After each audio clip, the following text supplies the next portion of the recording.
401,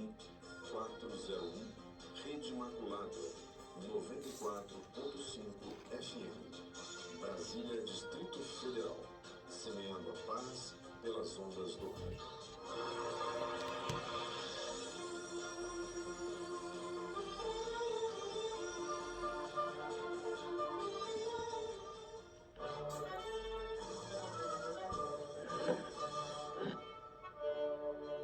A Rede Imaculada em Cadeia Emissoras Associadas e o Web Rádio passa a apresentar o programa Pátria Amada, na condução do Breno. Bom dia, amados irmãos e irmãs, sejam todos bem-vindos a mais um programa Pátria Amada. Nós estamos nessa manhã de sábado, mais uma vez, na véspera do Dia das Mães, né? É a nossa mãe por excelência, é a Virgem Santíssima. E como sempre a gente começa consagrando o programa ao seu Imaculado Coração. Ave Maria, cheia de graça, o Senhor é convosco. Bendita sois vós entre as mulheres, e bendito é o fruto do vosso ventre, Jesus. Santa Maria, Mãe de Deus, rogai por nós, pecadores, agora e na hora de nossa morte. Amém. Oferecimento do dia. Senhor Deus, Rei do céu e da terra, dirige, santifica, conduz e governa nesse dia nossos corações, nossos corpos, nossos sentimentos, palavras e ações, a fim de que, submissos à Tua lei e agindo conforme Teus preceitos, mereçamos por Teu auxílio ser salvos e livres nesta vida e na eternidade. Ó Salvador do mundo, que vives e reinas pelos séculos dos séculos. Amém. Oferecimento das obras. Nós os rogamos, ó Senhor, que prepareis as nossas ações, as nossas inspirações e as acompanheis com a vossa ajuda, a fim de que todos os nossos trabalhos e orações em vós comecem sempre convosco, acabem por Cristo Senhor nosso. Amém. Ó minha Senhora, ó minha Mãe, eu me ofereço toda a vós, e em prova de minha devoção para convosco, vos consagro neste dia meus olhos, meus ouvidos, minha boca, meu coração, inteiramente todo o meu ser.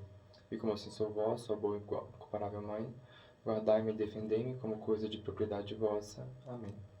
Santo anjo do Senhor, meu zeloso e guardador, se a ti me confio a piedade divina, sempre me rege, me guarde, me governe, me ilumine sempre. Amém. Muito bem. Bem, meus queridos irmãos, como a gente já vem refletindo tem alguns dias aqui, a gente vem falando sobre a concepção política, ou melhor, a concepção católica da política, né? A gente já refletiu no início aqui do final do ano passado, início do ano, alguns documentos da Igreja Católica. O primeiro deles foi a Diuturni Ludi, do Papa Leão XIII, e depois a gente refletiu um pouquinho sobre a Rerum Novarum, também do mesmo pontífice. E na sequência, então, a gente começou a estudar um livro que se chama A Concepção Política da Igreja Católica, né? Ou melhor, A Concepção Católica da Política, né? Que foi escrito pelo padre Júlio Mainvielli. Júlio Mainvielli se escreve Padre Júlio, né? Julio. Mainvielli é M-E-I-N de navio, V-I-E-L-L-E. Júlio Mainvielli. Muito bem. Nesse livro do padre Júlio Mainvielli, ele escreve, né, ele abre o livro falando aquilo que é uma dúvida, e ele se pergunta para nós, né? Ele, apesar de que ele já quase que entrega o jogo, a gente vem falando sobre isso, né? Ele praticamente entrega o jogo falando assim, olha, a política ela é uma questão de natureza moral, é uma questão que está ligada à moralidade. E ele vai então provar essa questão com relação à moralidade diante daquilo que diante daquilo que são aspectos, inclusive, thomistas.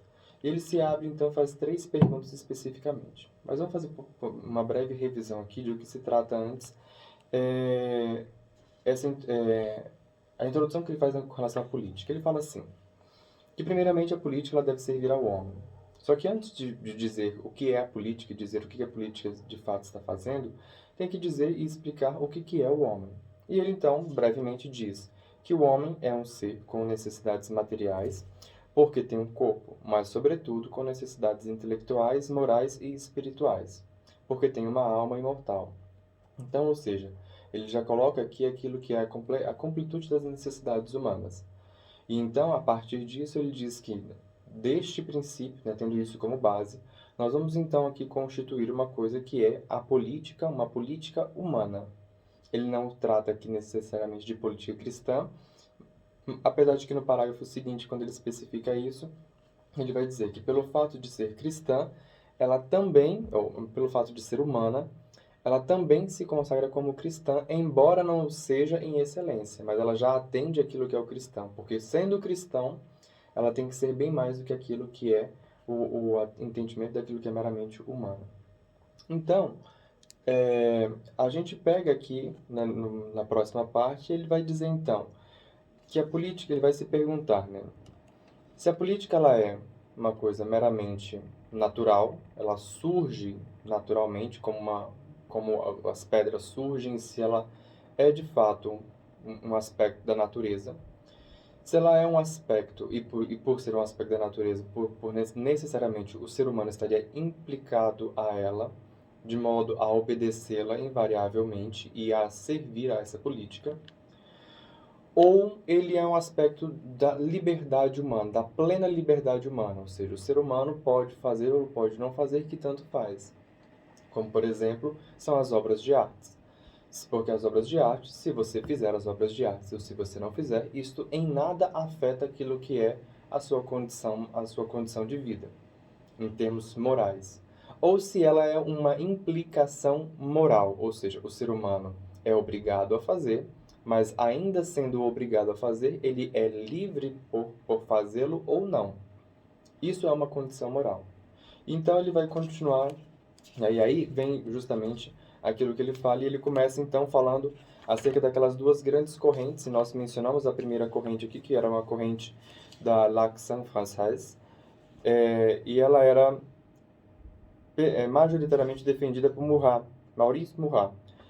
Depois, lá no finalzinho do livro, ele vai fazer alguns ajustes acerca daquilo e algumas correções, algumas possíveis injustiças que ele pode ter cometido no livro com relação a Murat, e ele corrige lá no final. Mas depois a gente vê. Então, ele vem falando aquilo que a Ação Française, la Action Française, fala, né, dizendo que assim como as formigueiras se organizam, assim como as abelhas se organizam, o ser humano, então, necessariamente, obrigatoriamente, como os cristais existem, como a Lua gira em torno da Terra e a Terra gira em torno ao Sol, o ser humano teria se visto obrigado a se organizar politicamente. Depois que ele falou isso, então, né, e ele mostra que isso não é o correto, porque quando você coloca que a obrigatoriedade do ser humano se organizar politicamente, você coloca, então, a organização do Estado em absoluto. O que é colocar a organização do Estado em absoluto? Bem, se eu digo que necessariamente o homem tem que se organizar politicamente, obrigatoriamente, assim como nós somos obrigados a nos alimentar, assim como nós somos obrigados a fazer tudo aquilo que são as nossas necessidades naturais, né? Então, necessariamente, o Estado ele é quase que um Deus para este indivíduo. Ora, pensa bem, inclusive quando o próprio Cristo instituiu o seu santo sacrifício, inclusive eu me recordo de uma pregação que certa vez o padre fez assim: quem de nós aqui teria a audácia, né, se Cristo aparecesse à sua frente, né, quem aqui teria a audácia de pedir: eu desejo que o Senhor se faça alimento para que eu possa te consumir? Isso jamais passa pela criatividade da mente humana, né? E foi justamente isso que o próprio Cristo fez. Ele se tornou alimento para que nós possamos consumi-lo e torná-lo. Dessa forma, então, quando você coloca aquilo que é uma necessidade humana, né, aquilo que é um princípio moral, ou seja, se você coloca o Estado como ele sendo uma necessidade humana, essa organização ela tenderá a alcançar aquilo que é o absoluto, porque afinal de contas você não pode questionar aquilo que é uma necessidade. Você não pode questionar a fome, por exemplo. Você não pode questionar o fato de que a Lua está rodando em torno ao Sol. De que a Terra está rodando em torno ao Sol. Você não pode questionar. Óbvio que podem surgir teorias que expliquem um fato melhor que o outro, mas eu estou falando das forças gravitacionais. Você não pode questionar a força gravitacional. Você não pode questionar as forças, as leis da natureza que regem a liquefação da água, por exemplo. Você não pode questionar, porque isso é uma questão absoluta, é o que eles chamam de imperativo da realidade concreta. Ela está diante de você e ela se impõe a você, quer você queira, quer você não queira, né? Alguns, inclusive, olham dessa forma e veem esse imperativo como se fosse também um total determinismo, do tipo, o homem não voa, então o homem não pode voar, então a invenção de um aparelho que faça com que permita que o homem voa vai contra as leis divinas, contra as leis da natureza, logo isso é pecado. Não é por aí.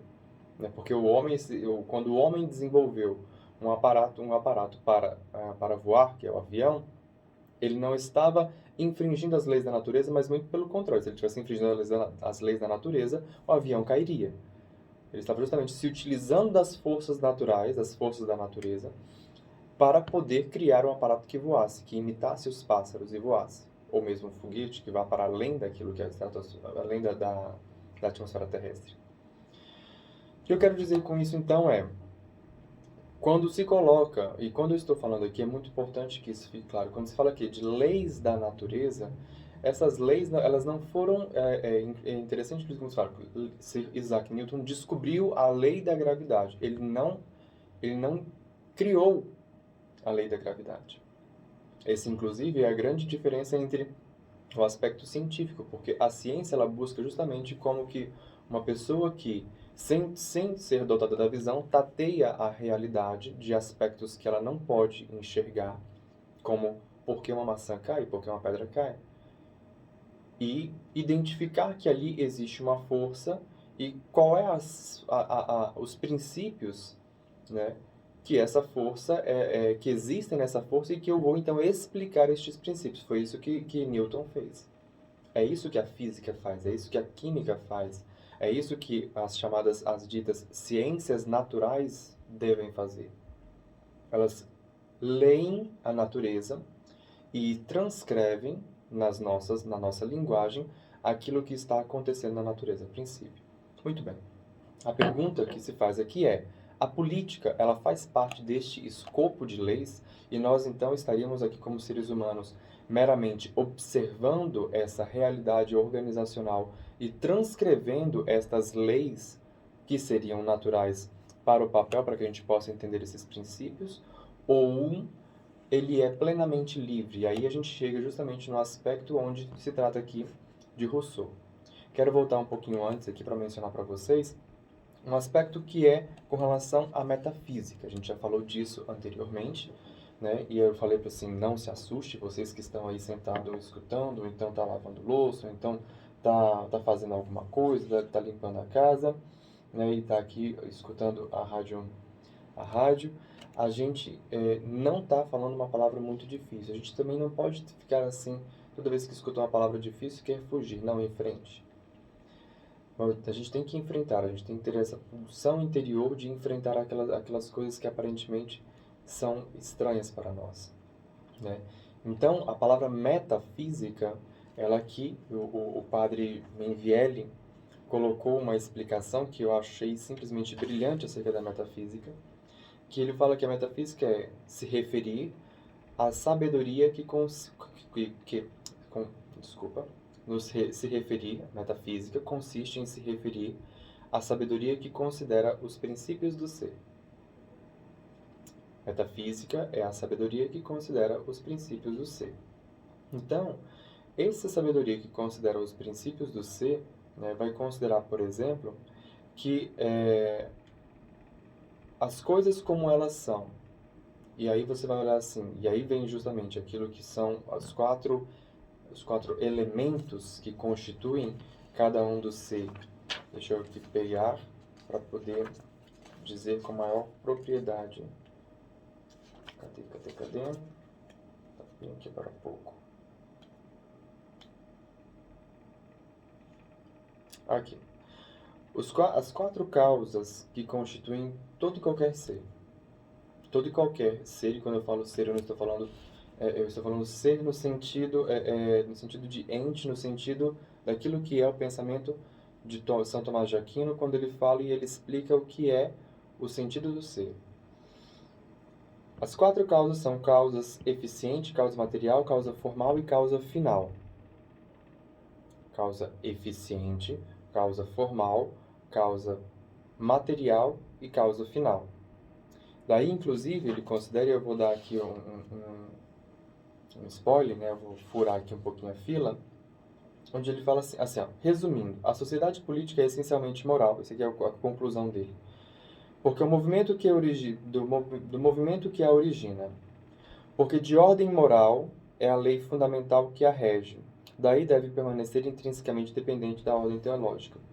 Aqui ele está estabelecendo a ordem das coisas. Que, segundo Aristóteles ensina, as 4 causas eficientes: eficiência material, causa material, causa formal e causa final, que se esgotam aquilo que é a essência do ser. E aí ele fala aqui, as famílias e demais associações naturais e livres que se congregam na unidade social são a causa material, ou seja, a matéria da qual é constituída a sociedade, o elemento indeterminado da essência política. Não são, pois, os indivíduos que integram imediatamente a sociedade, nem em quem, em último termo, resume-se. Essa observação é de capital importância para resolvermos o problema levantados pela democracia moderna, como o sufrágio universal e o feminismo. Lá na frente ele vai bater um pouquinho mais nessa questão de democracia e sufrágio universal e essas questões que tangem aquilo que são o individualismo.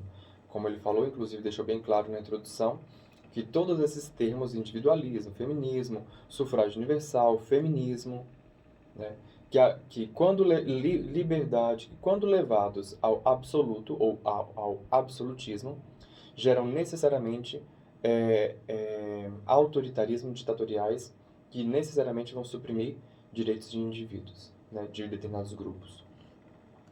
O vínculo concreto e o regime da sociedade pelo qual todas as famílias vivem congregadas na aspiração do bem comum constitui-se a causa formal, ou seja, a forma com que se coloca. Então, por exemplo, quando você fala acerca de um... Eu vou terminar aqui e depois eu volto a dar uma outra explicação. Ou seja, a forma na qual esta matéria, ou seja, qual é a matéria que constitui a sociedade política, as famílias e as entidades organizacionais, ou seja, empresas, associações, cooperativas, etc. Isso é a causa material, é a matéria, né, que faz parte a política. A causa formal é aquilo que dá forma, organicidade interna da sociedade política, é o regime na qual ela se organiza. O bem comum temporal, cuja realização se busca, é a causa final, ou seja, a finalidade que se busca com a sociedade política é o bem comum. Cadê que eu perdi aqui? Cuja realização se busca é a causa final, próxima da sociedade. E os homens, impulsionados pela lei natural e a entrar na sociedade política, são a causa eficiente da mesma. A causa eficiente é aquilo que produz a coisa. Então, por exemplo, um vaso, né? Um vaso. Dando um outro exemplo aqui.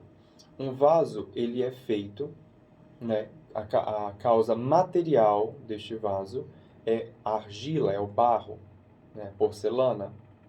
A causa formal é aquilo que faz com que esta argila se torne vaso, porque essa argila poderia se tornar, por exemplo, uma outra coisa.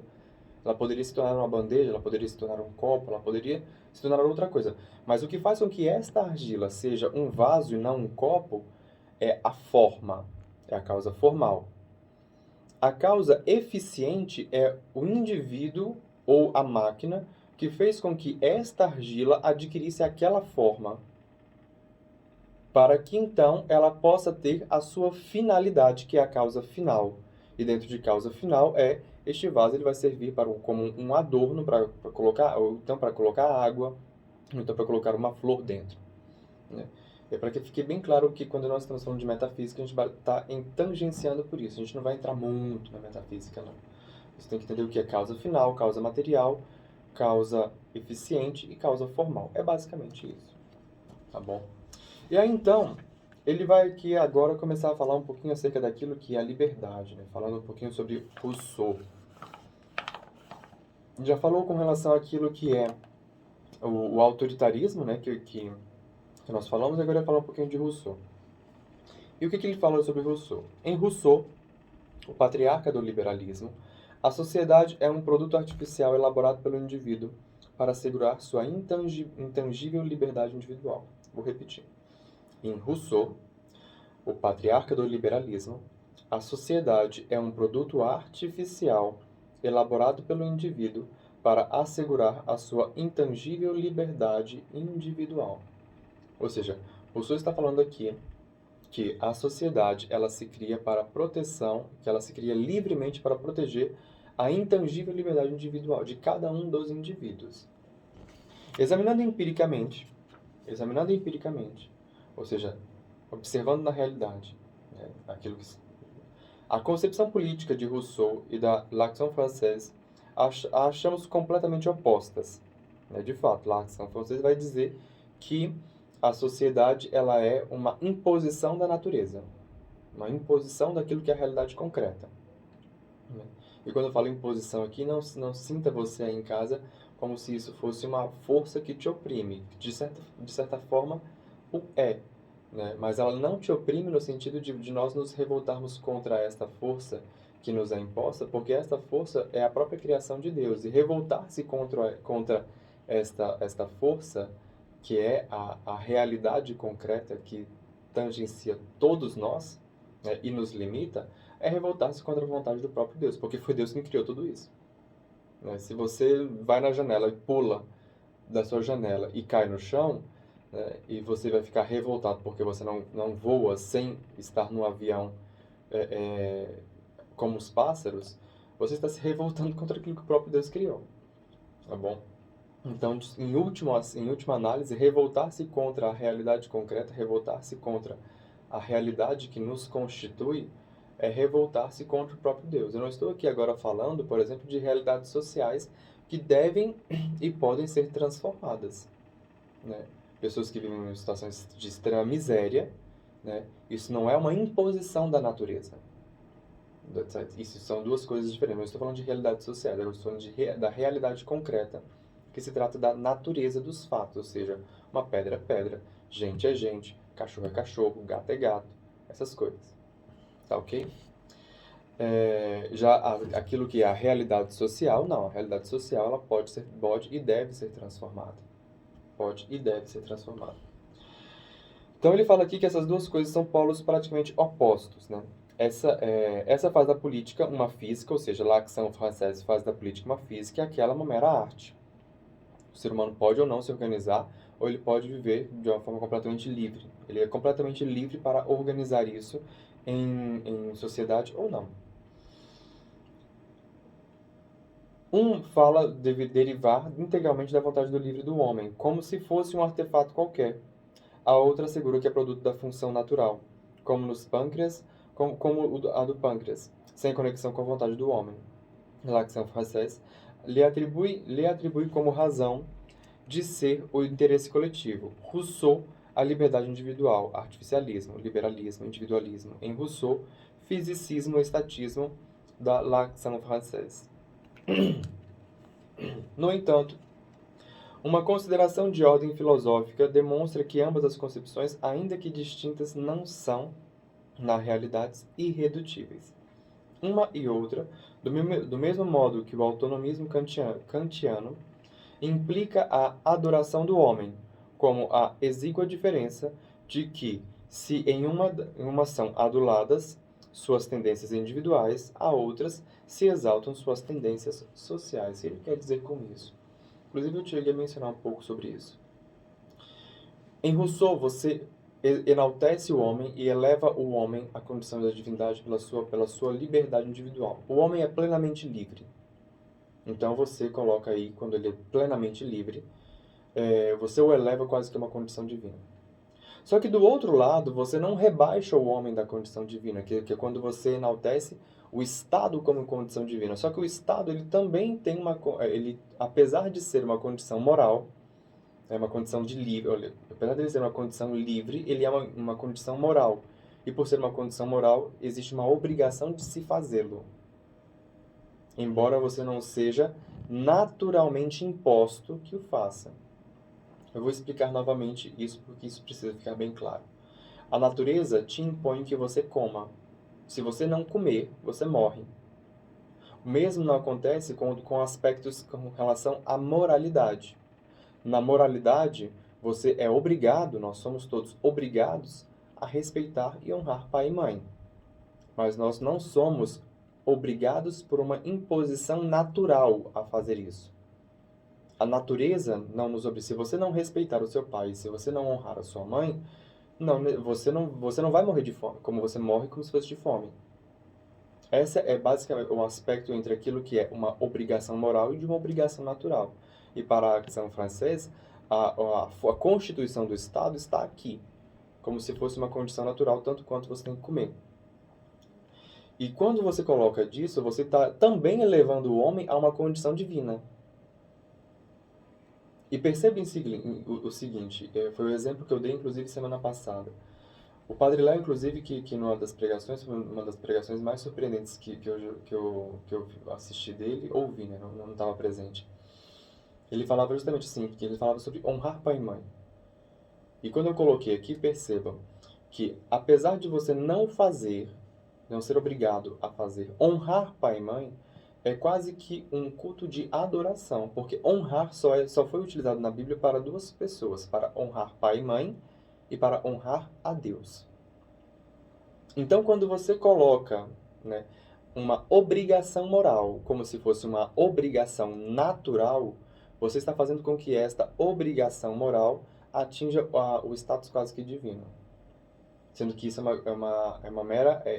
você está colocando ali as duas coisas que são de produtos do homem e estão aquém daquilo que é a condição divina.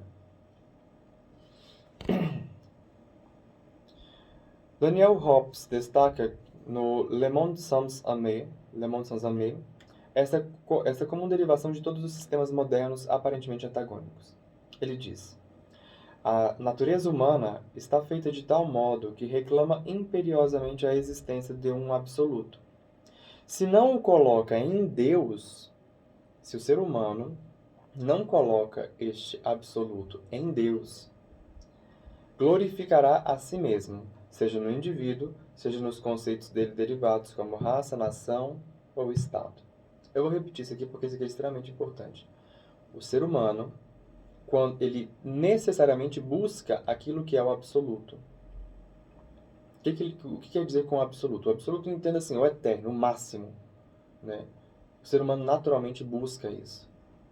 Se ele não encontra este absoluto, ou melhor, se ele não coloca esta busca pelo absoluto, tendo em vista Deus como o absoluto, ele vai buscar outras coisas, na qual ele vai repousar este absoluto. E estas outras coisas, quando não for a si mesmo, pela sua própria liberdade individual, e aí o ser humano se entrega àquilo que são as suas paixões, ele vai colocar este absoluto necessariamente naquilo que são os seus conceitos que ele mesmo inventou, como raça, sexo, e aqui eu estou falando de sexo, estou falando de homem e mulher, nação e Estado. Em absurdo, de ambas as concepções repousa precisamente em que se faz um Deus do indivíduo ou do Estado. Né? Então aqui ele já literalmente refutou as duas teorias. Tanto a teoria que fala acerca do absolutismo do Estado, que inclusive é onde recai aquilo que é o fascismo, e o nazismo também, e boas partes das ideias socialistas, como aquilo que também recai a ideia como o indivíduo, a plenitude do indivíduo. Depois ele vem aqui falando, ele abre um tópico, e esse tópico vai ser chamado de Deus, autor da sociedade política, onde ele de fato vai falar acerca daquilo que é ele vai abrir falando acerca de como que a sociedade política ela faz parte daquilo que é uma concepção divina. Porque todos os nossos preceitos morais, né, e se ele vai concluir que a sociedade, que a organização política da sociedade, ela faz parte de um aspecto moral da sociedade, então necessariamente, né, esse aspecto da moral dentro daquilo que é a concepção católica da política tem que vir de Deus.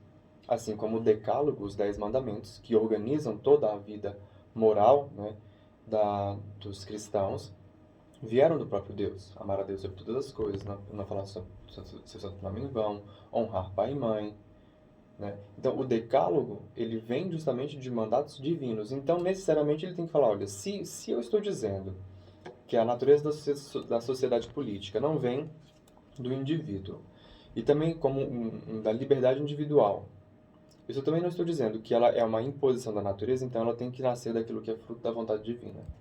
Então, como é que ele percebe isso como fruto da vontade divina? É o que ele vai explicar aqui agora. E ele fala assim: por isso, só o catolicismo que estabelece eficazmente a transcendência de Deus sobre todo o Criador e a absoluta dependência do homem relativamente ao seu Criador pode nos salvar do absurdo dessas concepções. Ou seja, somente nós temos, repousando em Deus, a gente pode ser livre dessas duas concepções. E ele fala aqui uma coisa que, inclusive, ele já falou anteriormente e que é preciso resgatar. É certo que a liberdade de que está é certo que a liberdade que está dotado o homem é uma perfeição específica de sua natureza, muito excelente, mas não é a perfeição. A perfeição é a plenitude. Isso aqui é importante porque isso aqui desdobra aquilo que é a concepção, parte daquilo que ele já disse lá atrás acerca da racionalidade do ser humano. A liberdade de que está dotado o homem é uma perfeição específica de sua natureza. Muito excelente, mas não é a perfeição. Ou seja, a natureza do homem, né, na perfeição do homem, enquanto ente, ele tem dotado em si a liberdade. Mas ela não constitui, só isso não eleva aquele indivíduo à sua perfeição. Como, por exemplo, um indivíduo, né, a gente fala que um copo, para ele ser perfeito, ele tem que estar inteirinho. É a mesma coisa, o ser humano, para que ele esteja inteiro, ele também tem que ter adotado ali a sua liberdade. Mas isso quer dizer que os atos deles são perfeitos? Não. Aí entra o seguinte: a perfeição é a plenitude racional. Repito, a perfeição é a plenitude racional. Isto é, a operação daquelas ações que são proporcionais à razão. Ou seja, a operação das ações que são proporcionais à razão. Como, por exemplo, aquilo que você pensa, você racionaliza e você diz se você vai fazer ou se você não vai fazer. Os seus atos, eles são dotados, a gente chegou a mencionar isso aqui no último encontro, inclusive. Se você vai meramente ir pelo impulso emocional ou se você vai racionalizar isso. E mesmo que você racionalize isso, é preciso que você seja dotado de uma inteligência emocional para que você consiga, então, por meio de uma inteligência emocional, coordenar ordenadamente os seus atos. Sem uma inteligência emocional, você não consegue fazer isso. Princípio específico de agir. Vou repetir. A perfeição é a plenitude racional, isto é, a operação daquelas ações que são proporcionais à razão. Princípio específico do seu agir, que se trata de uma perfeição puramente humana, ou das quais que estão em proporção com os movimentos divinos, se trata da perfeição sobrenatural. Ele fala então de dois tipos de perfeição. Uma perfeição sobrenatural, que está relacionada a movimentos divinos, e com relação à perfeição humana, puramente humana, quando se trata de movimentos da humanidade.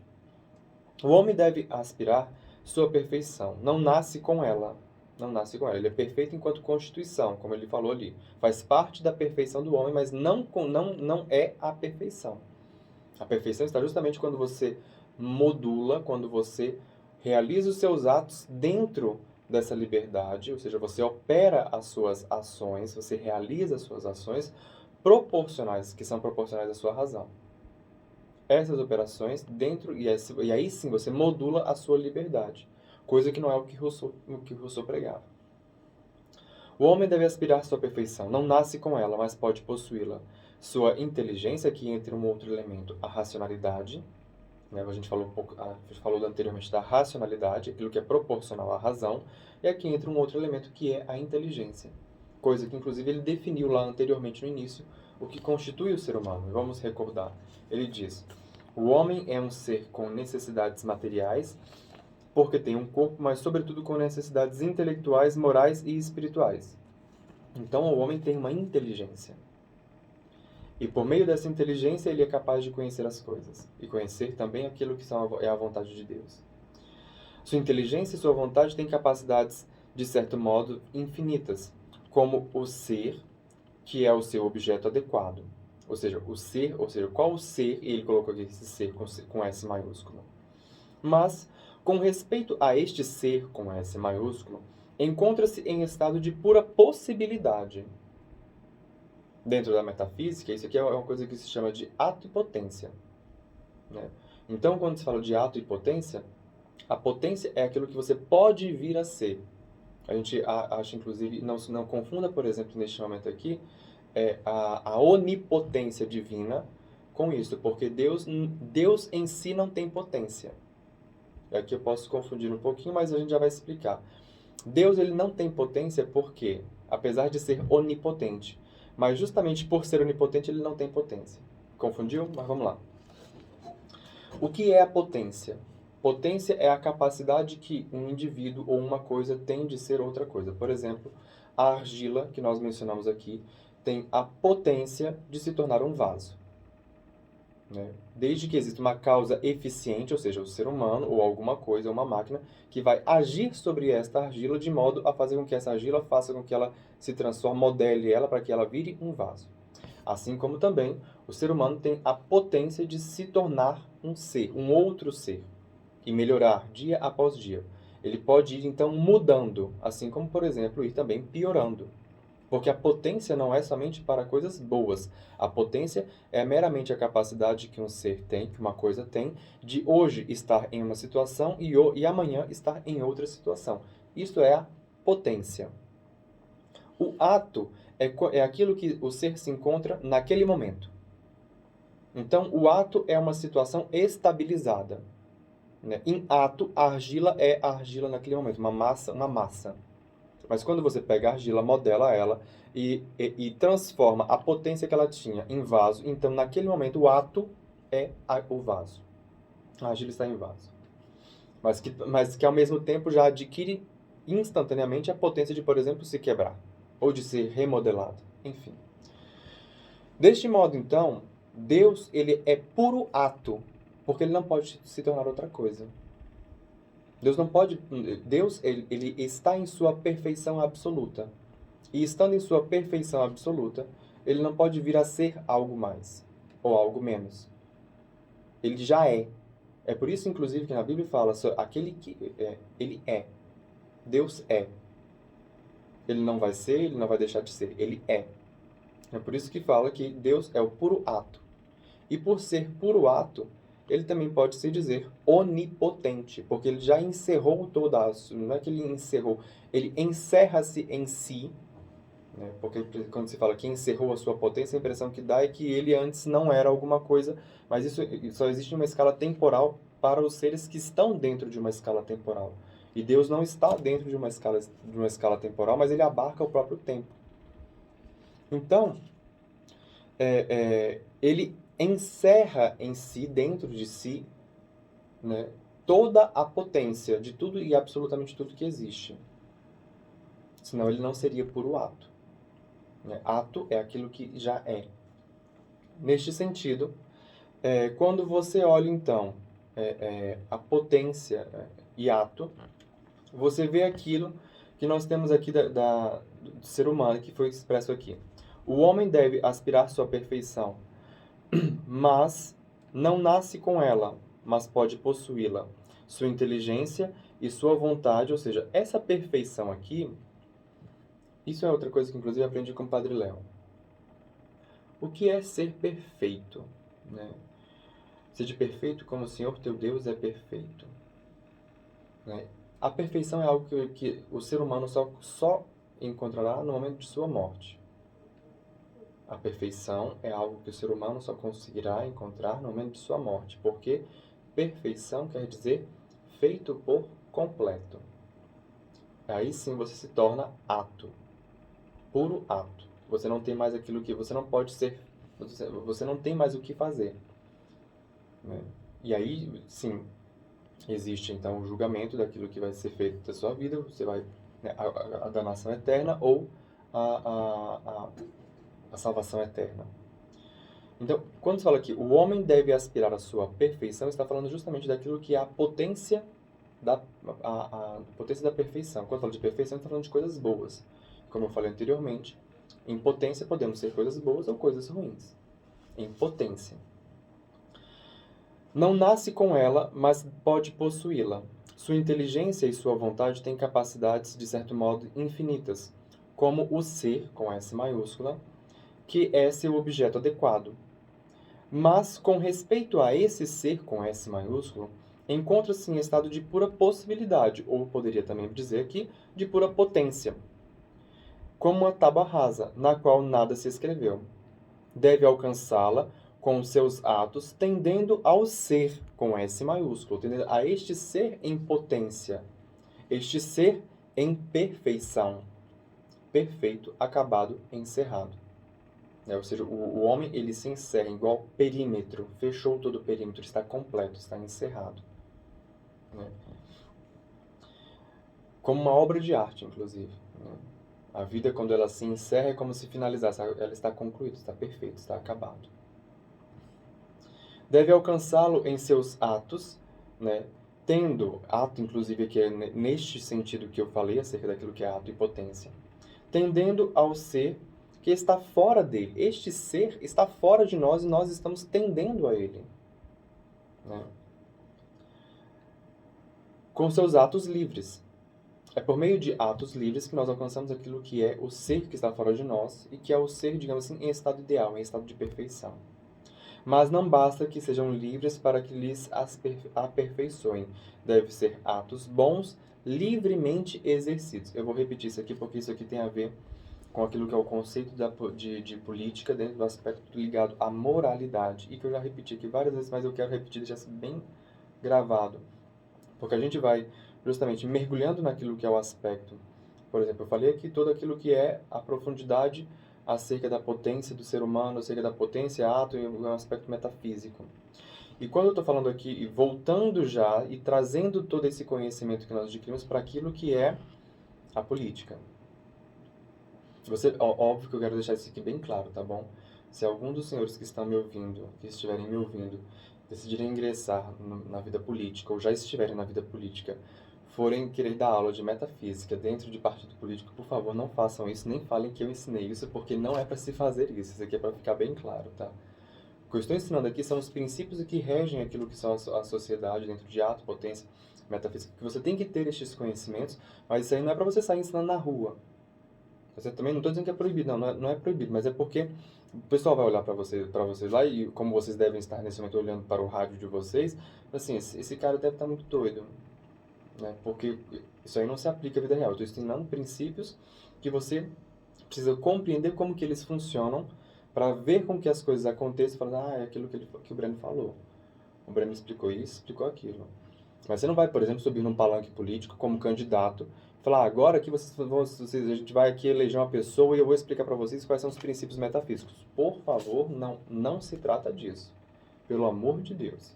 Certo? Isso aí são cursos justamente de oratória, são outros aspectos onde nós vamos olhar, por exemplo, quais são as forças e elementos que estão dentro do voto, né?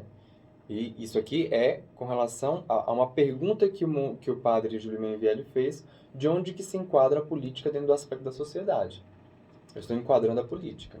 Né? A eleição, os princípios eleitorais, as regências políticas, está aqui dentro de um outro lado, embora tudo isso esteja coordenado, esteja aqui bonitinho, tá bom? Então, pelo amor de Deus, não vá em nenhum tipo de comício, também não entre em nenhum partido político, dizendo que você quer conversar com seu dirigente partidário e falar sobre metafísica com ele, porque isso não vai dar certo, tá bom? Não vai dar certo, escute o que eu estou te falando. Vou repetir aqui então. Não basta que os atos sejam livres. Todo ato ele é livre. Né? Mas, como eu falei, você pode fazer atos que são bons e atos que não são bons. Os atos que são bons, né, não basta que sejam livres para que eles te levem à perfeição, para que eles levem que você alcance este ser com S maiúsculo, que é o ser da perfeição. Eles devem ser atos bons, livremente exercidos. Como eu falei para vocês, a diferença entre você comer e você honrar seu pai e sua mãe. Você comer é uma obrigação imposta pela natureza que você tem que comer. E você honrar seu pai e sua mãe é uma obrigação imposta pela moralidade, mas que se você não fizer, você não vai morrer. Né? Então, estes atos ligados à moralidade que são livremente exercidos, né, é que vão te levar à perfeição. Você é obrigado pela moral honrar o seu pai e sua mãe. É sua obrigação moral. Mas se você não o fizer, você não morre. Tá? A possibilidade de agir mal não é própria da perfeição de sua liberdade. Vou repetir. A possibilidade de você agir mal não é própria da perfeição de sua liberdade. É antes sua debilidade como é debilidade de sua inteligência o equivocar-se em errar. Ou seja, aqui, assim como eu falei, que os atos bons, livremente praticados, te conduzem para a perfeição, né? Os atos maus, também livremente praticados, te levam para a debilidade. Né? Depois, então, né, e avançando um pouco aqui, ele vai falar sobre ele vai falar assim: daí que seja um absurdo anti-humano fundar a perfeição do homem na iluminação de sua liberdade. A perfeição do homem não está na sua liberdade. Porque a liberdade, digamos assim, é como todo ser, ele é livre. A liberdade, sim, é quase que uma imposição natural. Deve ser livre. Agora, quando você coloca a sua liberdade e as liberdades individuais como o fundamento da perfeição do homem, você esquece aquilo que é a condição, você esquece aquilo que é a condição humana, que foi dada aqui a racionalidade e a inteligência para discernir o que é bom e o que é mal. O homem está sujeito a uma lei anterior a ele, que o acompanha na sua existência, e essa lei, longe de rebaixá-lo, constitui-se glória, porque exige intrinsecamente pela perfeição própria de ser, e é garantida de seu aperfeiçoamento. Existe, pois, uma lei eterna da inteligência criadora. Esta lei, enquanto está gravada na própria essência das coisas, olha só, esta lei, enquanto está gravada na própria essência das coisas. O que quer dizer isso? Gravada na essência das coisas. Quer dizer justamente aquilo que nós estávamos falando acerca da metafísica, acerca de causa eficiente, causa material, causa formal e causa final. As 4 causas que compõem o ser. Então, quando você analisa as coisas que elas são criadas segundo essas causas, você vai analisar isso e você vai ver que quando você desvirtua uma dessas coisas, você necessariamente está indo contra esta lei eterna. É sua própria constituição interna ajustada a um modo específico de agir, pelo próprio ato criador. É recebida como é recebido do ser pelo próprio ato criador. Neste sentido, é imanente porque se encontra identificada com a natureza da coisa. Entre os seres, há alguns que são privados de inteligência e liberdade. Entre os seres criados, há alguns que, privados de inteligência e liberdade, estão fisicamente necessitados em sua operação, de modo que não podem querer agir de outro modo, senão como lhes exige a natureza. Segundo São Tomás, pode-se dividir estes seres em 3 grandes hierarquias que compreendem os corpos brutos, as plantas, os animais. São Tomás de Aquino divide em 3 grupos: corpos brutos, plantas e os animais. A lei natural comporta neles uma necessidade física que não se pode violar. Ou seja, nestes indivíduos, olha só, desculpa. Entre os seres criados, há alguns que, privados da inteligência e liberdade, estão fisicamente necessitados de sua operação. Ou seja, eles estão completamente presos àquilo que é a lei natural. O homem, dotado de inteligência e, consequentemente, de liberdade, tem sua natureza específica sujeito também ao modo normal e natural de agir, isto é, exigido por sua natureza. Isso que sua natureza exige dele é a lei natural. A mesma que, enquanto se encontra na inteligência ordenada por Deus, chama-se lei eterna. Ou seja, quando você vê essa questão dos princípios que regem as coisas, trata-se então de uma lei eterna. Deste modo, então, ele vem falando assim: se o homem, em seu agir, ajusta-se à lei natural, age virtuosamente. Se não se ajusta, age viciosamente. São Tomás de Aquino nos ensina, e para aqui eu falo assim, ó, a lei natural, diz São Tomás de Aquino, pertence tudo aquilo que está inclinado o homem por sua natureza. Ora, cada qual é inclinado à operação que lhe é conveniente, segundo sua forma, como o fogo à operação de aquecer. Sendo a alma racional, a forma própria do homem, há em cada homem inclinação natural é agir segundo a racionalidade, ou seja, se é próprio de nossa naturalidade, de nossa natureza, a racionalidade, também é próprio e natural do homem que hajamos segundo a inclinação a agir racionalmente, e isso seria a virtude. É sabido que não é qualquer inclinação, mas tão somente a inclinação de agir segundo a razão pode considerar-se no homem como uma lei imposta por sua natureza, tendo em vista que nós somos racionais. Né? E assim, as más inclinações que procedem da sua natureza viciada, mas longe de considerar-se de lei natural, devem ser encaradas como violadoras dessa admirável ordem, que as próprias essências dos seres humanos proclamam. E no homem, a razão é como uma luz pela qual discerne o que é bom e o que é mal. E essa luz é como uma impressão no homem da luz divina que marcou seus limites para essas coisas.